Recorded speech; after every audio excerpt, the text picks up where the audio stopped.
읽겠습니다.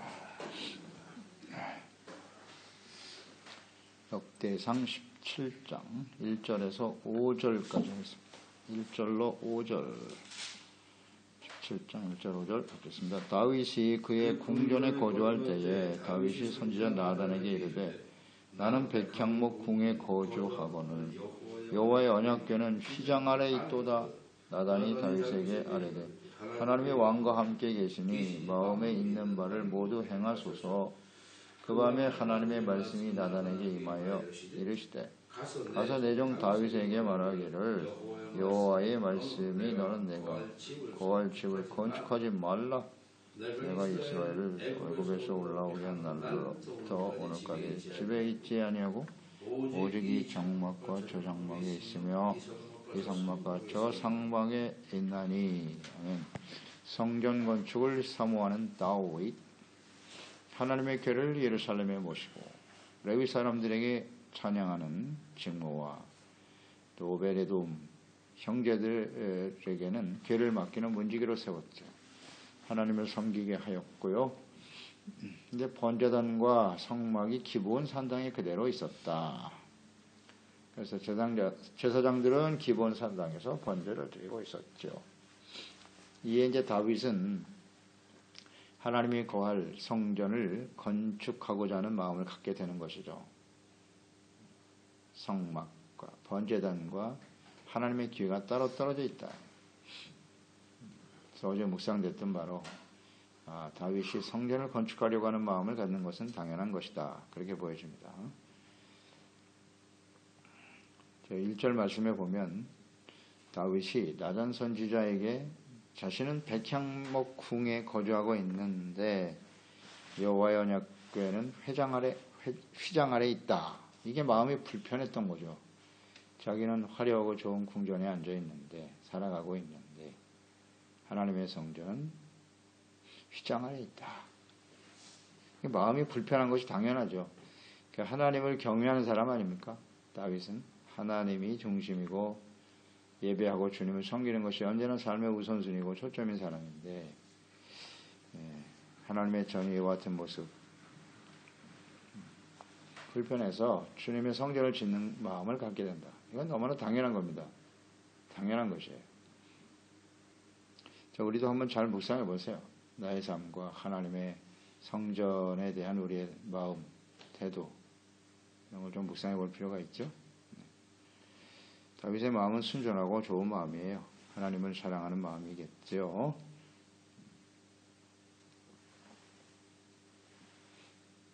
그러니까 이처럼 다윗은 왕이 되었지만 그의 관심은 오직 하나님과 하나님의 나라입니다.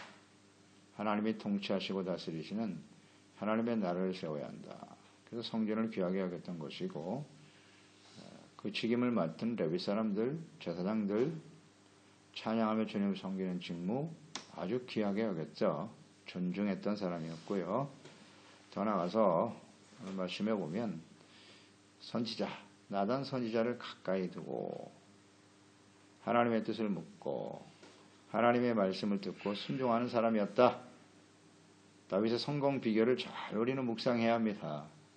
어떻게 다윗이 마지막 순간까지 하나님 앞에 쓰임받는 신실한 종이 될 수 있었는가? 마음의 합한 자가 될 수 있었는가? 성전, 예배가 중심이다. 하나님이 다스리시는 하나님의 나라를 세우는 데 초점이 있었다. 결국 하나님의 나라죠. 그러기 위해서는 성전과 예배가 중요한 것이고 선지자와 제사장들 중요하게 생각하죠.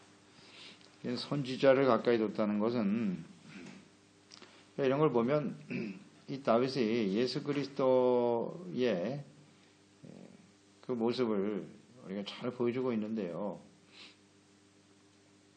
예수님이 그리스도라고 하는 것은 예수님이 왕이시잖아요. 왕이심을 믿는 거고 또 제사장이심을 믿는 거고 그리고 선지자이심을 믿는 거죠. 그런데 다윗은 이 삼위일체를 다 갖고 있네. 자신이 왕이지만 하나님을 왕으로 여겼고 제사장을 귀하게 여겼죠. 그리고 선지자도 가까이 두었다. 이거 완벽하네요. 그렇기 때문에 하나님께서 다윗을 귀하게 여기는 겁니다. 그러니까 우리가 예수님을 그리스도라고 믿는다고 하는 것은 이 다윗과 같은 마음을 가져야 된다는 거예요. 다윗이 그랬던 것처럼 예수님을 우리의 왕으로, 제사장으로, 선지자로 믿고 의지하며 살아가야 한다. 딱 정리가 되네요. 오늘 묵상하다 보니까 다윗이 왜 하나님 마음에 합한 자가 되었는가를 알 수 있어요. 이 다윗의 삶이 오늘 예수 그리스도를 믿고 주님을 섬기는 우리의 모습과 같아야 해요. 그래야 돼요. 예수님을 그리스도로 믿는 사람은 다윗과 같아야 돼요. 그렇지 않으면 전 진실한 그리스도인이라고 할 수 없다. 이렇게 묵상이 됩니다. 선지자를 가까이 두었다. 나단 선지자는 다윗과 일평생 함께했던 선지자예요. 다윗은 신실한 하나님의 사람 나단을 가까이 하고 있었다. 오늘 이렇게 성전을 짓는 일조차 하나님께 지금 나단에게 묻지 않습니까? 거의 이제 이건 초창기라고 볼 수 있는데 다윗이 왕이 되었을 때. 그다음 사무엘하 12장에 보면 다윗이 밧세바와 범죄했을 때죠. 그때 하나님이 나단을 보내십니다. 여호와께서 나단을 다윗에게 보내시니 그가 다윗에게 가서 그에게 이르되 부하고 또 한 사람은 가난한 사람이 있다. 소가 많고 그 가난한 사람 암양 새끼 하나인데 이렇게 비유를 들어서 그가 범죄한 일을 깨닫게 해주시려고 나단을 보냈죠. 그때 그는 즉시 돌이키고 13절에 보면 다윗이 나단에게 이르되 내가 여호와께 범죄하였노라 하매 나단이 다윗에게 말하되 여호와께서 당신의 죄를 사하셨나니 당신이 죽지는 아니할 것입니다. 이런 말씀을 주셨죠.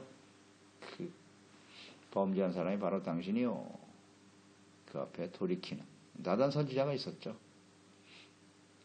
그때도 있었고 또 다윗의 마지막 모년, 다윗의 모년에 보면 아도니아가 스스로 왕이 되려고 할 때에 요압과 모든 사람들을 모아서 스스로 왕이 되려고 했죠. 그때도 나타나죠. 열왕기상 1장입니다. 11절에 나단이 솔로몬의 어머니 밧세바에게 말하여 이르되 핫깃의 아들 아도니아가 왕이 되었음을 듣지 못하였나이까 우리 주 다윗은 알지 못하시나이다. 23절 어떤 사람이 왕께 말하여 이르되 선지자 나단이 여기 있나이다 하니 그가 왕 앞에 들어와 얼굴을 땅에 대고 왕께 절하고 이르되 내 주 왕께서 이르시기를 아도니아가 나를 이어 왕이 되어 내 왕위를 앉으리라 하셨나이까? 그대로 직언하잖아요. 나단은 직언하는 사람입니다. 아도니아가 왕이 되는 것이 다윗 왕의 명령이십니까? 이렇게. 아니다. 왜 왕위를 솔로몬에게 이어주지 않느냐. 그래서 직언하고 결국 그 말을 즉시 순종하죠. 또 다윗은. 그래서 제사장과 선지자를 보내서 솔로몬에게 기름 부어 왕을 세우도록 하라. 이런 명을 내리죠. 그러니까 다윗은 나단 선지자를 일평생 가까이 두고 그의 말을 하나님의 말씀으로 듣고 순종하였더라. 이 다윗의 성공 비결입니다. 하나님의 말씀을 들었다. 우리도 다윗과 같은 모습을 그대로 본받아야죠. 오늘날은 뭐 굳이 선지자가 필요 없을 수도 있어요. 성경 말씀을 우리에게 가까이 주셨으니까요. 그런데 이 성경 말씀을 잘 이해하지 못한다면 이 성경 말씀을 잘 풀어 가르칠 수 있는 신실한 종들과 함께하는 인생 매우 중요하겠죠? 네, 중요할 것입니다. 잘 한번 묵상을 해보세요.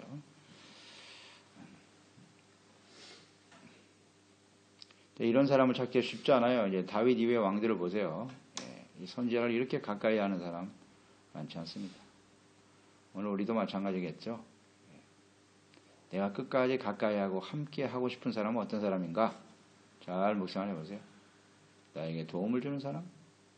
물질적으로 혹은 나의 마음에 위안과 평안을 주는 사람? 좋은 친구? 필요하겠죠. 그러나 이렇게 하나님의 말씀을 가르쳐주고 주님의 뜻을 깨달아 이끌어줄 수 있는 정도가 함께 할 수 있는 것도 귀한 인생이 아닐까? 네, 그렇게 묵상이 됩니다. 다윗은 그런 사람이었다. 자신이 백향목 궁에 살지만 하나님의 교회가 휘장 가운데 있다. 하나님을 경외하는 다윗의 마땅한 태도인데요. 이 말씀 묵상해 보면요. 하나님의 성전을 건축하는 일 좋은 일 아닙니까? 하나님이 기뻐하시는 일 아니에요? 이거 물을 게 뭐가 있어요? 자기가 왕이고 자기 명령하라면 그대로 진행이 되는 건데요. 그렇지 않아요? 근데 안 하잖아요. 하나님께 묻지 않습니까? 나단 선지자에 가서 물어요. 이 정도로 겸손해 다윗이. 우리가 생각할 땐 당연한 일로 여겨지는데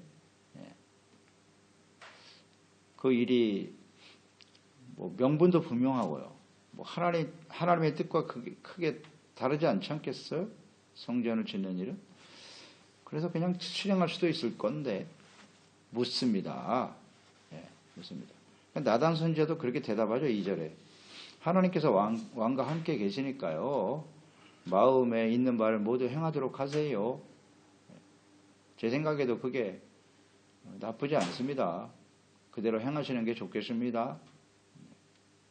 나단 선지자도 그렇게 화답했습니다만은 3절에 그 밤에 하나님의 말씀이 나단에게 임하여 이르시되, 나단 선지자도 이 부분에 대해서 오류가 있었네요. 자기 생각이 중요한 게 아니고 하나님께 물었어야죠. 다윗이 물으면 자신도 하나님께 물어야지. 모세가 떠오르네요. 모세는 무슨 일이 있을 때마다 하나님께 엎드렸어요. 기도하고 구했거든요. 그래서 하나님의 말씀대로 행했던 사람이 모세인데, 나단이 약간 아쉬운 점이 여기서 저는 나름대로 묵상이 되네요. 그러니까 하나님께서 묻지 않으니까 그 밤에 직접 나타나셨죠. 나타나셔가지고 나단 선지자, 그게 아니야. 다윗이 성전을 건축하려고 하는 일을 하지 말라고 해라. 가서 내 종 다윗에게 이르기를 4절 말하기를 여호와의 말씀이 너는 내가 거할 집을 건축하지 말라. 건축하지 말라 그랬어요. 불허하셨습니다.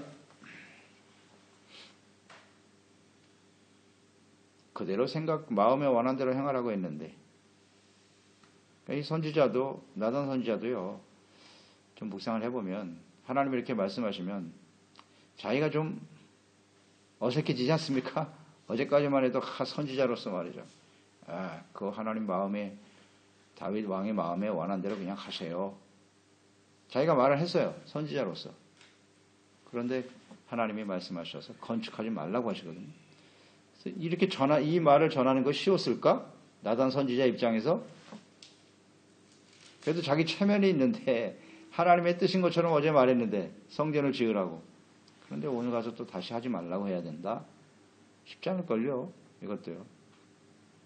여기서 많은 종들이 오류를 범해요. 그러니까 자신의 생각과 뜻이 옳다고 계속 주장하려고 하는. 하나님이 하지 말라 그러면 나단 선지자 입장에서는 아니 하나님의 성전을 짓는 것이 뭐가 잘못됐습니까 하나님? 그렇게 주장하려고 하는 사람들이 있단 말이죠. 네, 역시 나단도 신실한 사람이네. 예, 알겠습니다. 가서 그대로 참. 이게 선지자예요. 자신의 생각이 들어가면 안 돼요. 그래서 우리가 항상 하나님의 말씀을 대할 때는 이렇게 겸손한 자세로 주님의 말씀을 있는 그대로 받아들여야 돼요. 근데 우리가 하나님 말씀 대할 때 이렇게 잘못 오류를 범하는 것 중에 하나가 바로 이거예요. 하나님의 말씀이 이게 뜻에 맞는 것 같은데요. 왜 하지 말라고 하십니까? 혹은 또 왜 하라고 하십니까? 이렇게. 하나님의 생각은 다르다. 우리의 생각과 다르다. 이걸 여기서 우리는 발견해야 합니다. 옳은 것 같이 여겨지잖아요. 근데 아니라고 하시잖아요. 5절에 보면 내가 이스라엘을 애굽에서 올라오게 한 날부터 건축하지 말라고 하신 한 이유죠. 오늘까지 집에 있지 아니하고 오직 이 장막과 저 장막에 있으며 이 성막과 저 성막에 있었나니. 이스라엘 백성들 애굽에서 구원하신 때 시내산에 나타나셔서 하나님이 세우신 언약, 율법과 성막 하나님이 주셨는데요. 이것은 영원한 너의 규례가 될 것이다 말씀하셨죠. 그러니까 성막을 짓게 하시는 것은 이스라엘 백성들이 당연하죠. 광야에서 하나님이 주신 명령이기 때문에 그들이 들어가서 살아야 할 곳은 가나안 땅이거든요. 가나안 땅이기 때문에 성전을 거기 건축할 수가 없는 상황이었을 것이고 이동할 수 있게 하셨을 거예요. 그래서 하나님께서 이 휘장을 성막을 만들도록 하셨을 텐데 이 다윗 시대까지 지금 흘러왔는데 아직도 하나님께서 이걸 허용하지 않으신다는 거예요. 그러면 다윗 시대에 다윗이 하나님을 사모하고 성전을 사모하는 마음은 가지고 있었으나 아직 안정적이지 못하다 이런 생각도 가지신 것 같아요. 안정적이지 못하다. 그리고 저는 묵상되는 바는 그런 거예요. 왜 하나님께서 다윗 시대에 이 집으로 짓지 못하게 하셨을까? 그러니까 하나님께서는 이렇게 정령화된 사람의 손으로 지은 구조물에 거하실 수 없는 분이다. 이것을 강조하시잖아요. 이 부분을 묵상해 보면 이런 것 같아요. 하나님은 너무 크고 광대하신 분인데 솔로몬에게도 이 말을 전했습니다. 다윗이 성전 지으라고 말하면서 사람이 손으로 지은 곳에 하나님은 절대 거하실 수 없는 분이다. 크고 광대하셔서. 그런데 사람이 그 손으로 지은 성전을 세워놓고 사람들은 이제 어디에 집중하게 되냐면 하나님께 집중하는 것이 아니라 자신의 손으로 지은 건축물 여기에 집중하게 되는 거예요. 이걸 하나님께서 우려하시는 거예요. 어떠세요, 여러분? 여러분 잘 묵상해 보세요. 왜 하나님이 노하셨어요? 성전 짓는 건 좋은 일 아닙니까? 저는 이게 가장 중요한 원인이라고 봐요. 지금 모든 이스라엘 백성들이 하나님께 집중할 때다. 지금은 하나님을 경외하고 예배하고 제사하고 그 제사 의미가 무엇이며 하나님이 과거 성막에 이스라엘 백성들 애굽에서 구원하신 신의 산에서 성막을 짓게 하신 하나님의 뜻이 무엇인가를 모든 사람들이 깨달을 수 있도록 해야 한다. 그 의미에 집중하라는 거예요. 의미. 근데 성전을 짓다 보면 성전이 어떤 모습인가 크고 화려한 성전 여기에 마음을 뺏겨버린다고요. 이게 하나님께서 우려하신 마음이라고 저는 봅니다. 그래서 성전을 지어놓고 자신의 공로에 집중하게 되는 거예요. 이제. 내가 이런 성전을 지었지. 교만해져요. 솔로몬이 그랬지 않습니까? 하나님 우려했던 대로 그 길을 가고 말았어요. 솔로몬이 성전 짓고 그 이후에 타락하지 않습니까? 대단한 일을 해놓은 것처럼 이렇게 성전을 지어놨으니 이제 하나님이 나를 복을 주실 거야. 이 유럽에 있는 성전들을 보세요. 이 성당들 보면 알지 않습니까? 크고 화려한 성당을 지어놓고 거기 안엔 텅텅 비어가지고 크고 화려한 성전이 중요한 게 아니에요. 우리가 이렇게 하나님을 사랑합니다. 하나님이 축복하여 주실 줄 믿습니다. 그게 보이지 않습니까? 그 화려한 성전들 보세요. 그 인간의 교만이 그대로 묻어 있는 거예요. 거기는 하나님과는 아무 상관이 없어. 이걸 하나님이 우려하시는 겁니다. 다윗 아직 불완전해. 너희들은 지금 하나님께 집중할 때야. 예배하고 주님을 섬기는 그 순수한 마음을 잘 지키도록 해라. 그 마음이 느껴지는데요. 저는 이 하나님이 말씀을 하시네. 주의 음성이 들려져요. 괜히 성전 져놓고 교만해지지 말고 성전을 우상처럼 섬기는 사람들 수두룩하죠. 많아요. 크고 화려한 성전을 지은 대형 교회들을 보세요. 그게 우상이 되어버리는 거 우상이 되어버려. 우리가 주님을 위해서 이렇게 헌신했으니 하나님이 우리에게 복을 주시고 아니거든요. 크고 화려한 성전을 지었다고 하나님 복을 주시나? 아닙니다. 온전한 제사와 예배를 드려야죠. 의와 거룩한 제사. 이렇게 레위 사람들을 세워서 찬양하며 감사하며 주의 영광을 선포하고 증거하는 이게 더 중요한 거예요. 다윗 여기에 집중하라. 그런 뜻 아닌가요? 다윗은 알아들었어요. 이 하나님의 말씀을 그대로 알아듣고 예 알겠습니다 하나님. 제가 하나님께 집중할게요. 성전을 짓는 것 자체가 잘못됐다는 게 아니죠. 하나님께서는 너는 안 되고 그 다음에 내 아들이 지을 거야 라고 말씀하셨죠. 때가 아니야 지금은. 이런 거죠. 그래서 우리도 하나님을 예배하고 섬기는 일에 있어서 교회가 우리 삶의 중심이 되어야 되는 건 분명한데 어떤 정형화된 외적인 건물로서의 어떤 외형으로 드러나는 그런 교회 생활이 되면 안 되고요. 중심으로부터 하나님을 예배하고 섬기는, 사랑하고 감사하고 헌신하는 그런 종들이 되어야 하겠습니다. 그래서 이 다윗의 마음, 하나님께 대한 순전한 마음과 하나님의 뜻이 어떠하신가를 잘 분별할 줄 알아야 된다. 우리의 생각과 하나님의 생각은 다르다. 이걸 좀 생각하세요. 그쵸, 내 생각이 옳다고 주장하지 말고 겸손히 하나님께 묻고 주님의 뜻을 따르는 것이 지혜로운 종들일 것입니다.